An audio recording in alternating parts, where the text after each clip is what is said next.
اعوذ باللہ من الشیطان الرجیم، میں پناہ مانگتا ہوں اللہ کی شیطان مردود سے۔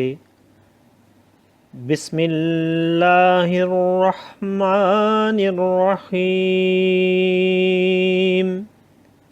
اللہ کے نام سے شروع جو نہایت مہربان رحم والا۔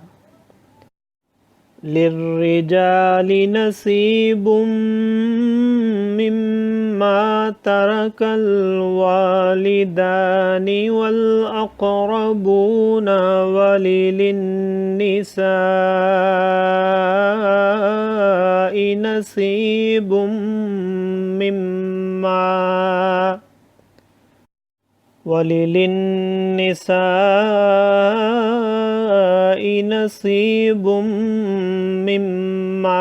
ترك الوالدان والأقربون مما قل منه أو كثر نصيبا مفروضا وَإِذَا حَضَرَ الْقِسْمَةَ أُولُو الْقُرْبَى وَالْيَتَامَى وَالْمَسَاكِينُ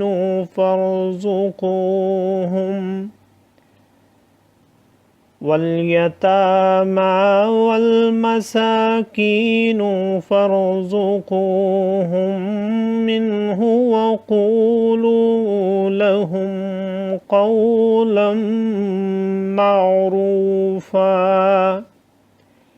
وليخشى الذين لو تركوا من خلفهم ذرية ضعافا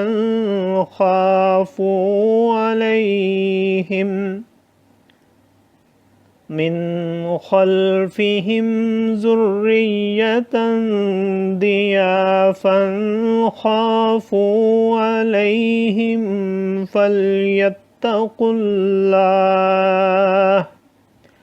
فليتقوا الله وليقولوا قولا سديدا إن الذين يأكلون أموال اليتامى ظلما إنما يأكلون في بطونهم نارا وسيصلون سعيرا۔ صدق اللہ العظیم۔ مردوں کے لیے حصہ ہے اس میں سے جو چھوڑ گئے ماں باپ اور قرابت والے، اور عورتوں کے لیے حصہ ہے اس میں سے جو چھوڑ گئے ماں باپ اور قرابت والے، اور ترکہ تھوڑا ہو یا بہت حصہ ہے اندازہ باندھا ہوا۔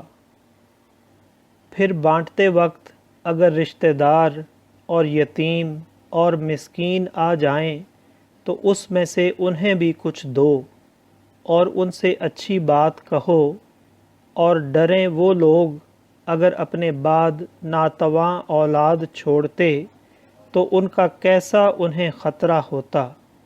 تو چاہیے کہ اللہ سے ڈریں اور سیدھی بات کریں۔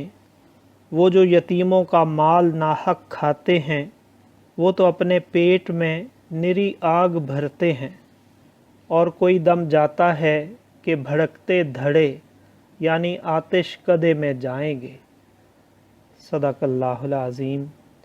معزز سامعین اور حاضرین، آج ہم نے سورہ نساء کی آیت نمبر 7 سے آیت نمبر 10 تک کی تلاوت کی اور ترجمہ پیش کیا۔ اللہ تعالیٰ قبول و منظور فرمائے۔ اللہ تعالیٰ ہمیں قرآن پاک کو پڑھنے، سننے، سمجھنے اور اس کے احکامات اور تعلیمات پر عمل کی توفیق عطا فرمائے۔ دوران تلاوت اور ترجمہ اگر کوئی غلطی رہ گئی ہو تو اللہ تعالیٰ میں معاف فرمائے۔ آمین۔ جزاک اللہ۔